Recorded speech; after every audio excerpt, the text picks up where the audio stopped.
Halo. Halo. Halo. Halo. Unapiga simu Wizara ya Katiba na Sheria, kipindi cha Sema na Waziri. Hapa unaongea na Juma Homera, Waziri wa Katiba na Sheria. Karibu. Asante, mimi naitwa Benedetta Munisi kutoka Dar es Salaam.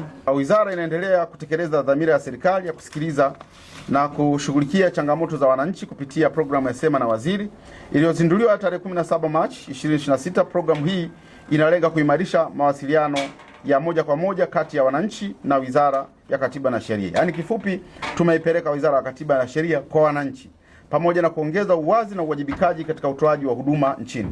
Awamu ya pili ya utekelezaji wa programu ya Sema na Waziri hii ilifanyika tarehe 15 Aprili, ambapo wananchi walipata fursa ya kuwasilisha malalamiko na maoni na mapendekezo ya kuhusu huduma mbalimbali zinazotolewa na wizara. Tangu kuanzishwa kwa kituo hiki cha huduma kwa mteja hadi sasa, jumla malalamiko 2277 yamepokelewa na kufanyiwa kazi kupitia kituo hiki. Lakini aidha, katika juhudi za kuwafikia wananchi wengi zaidi, hususiana walioko pembezoni, ili waweze kuwasilisha malalamiko yao ya kisheria, hoja, maoni na ushauri, wizara imeanzisha programu ya Sema na Waziri, ambapo kupitia programu hii tumepokea jumla ya malalamiko 67.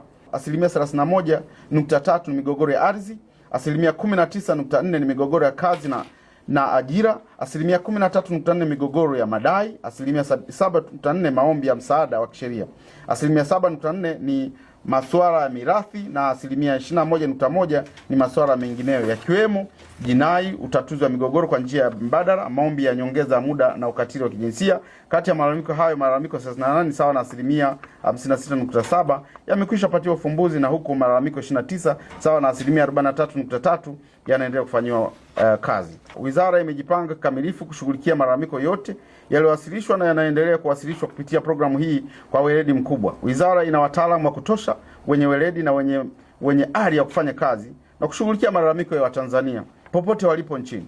Ndugu waandishi wa habari, napenda kuchukua nafasi hii kuhakikishia wananchi kuwa programu ya hii ni endelevu na itakuwa inapokea malalamiko ya wananchi kupitia kipindi cha programu ya Sema na Waziri na mara 2 kwa mwezi, na tunatoa mrejesho kuhusu migogoro yote inayowasilishwa au inayotolewa na wananchi.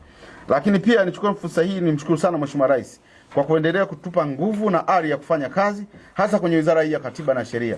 Alitupa maelekezo na tunaendelea kuyafanyia kazi kwa kina ili kuhakikisha kwamba tunawatendea haki wa Tanzania na haki inapatikana kwa wakati. Kwa mimi nasema kwamba hapa hatuchagui kero. Kero zote tunazipokea, changamoto zote tunazipokea na tunaendelea kuzifanyia kazi.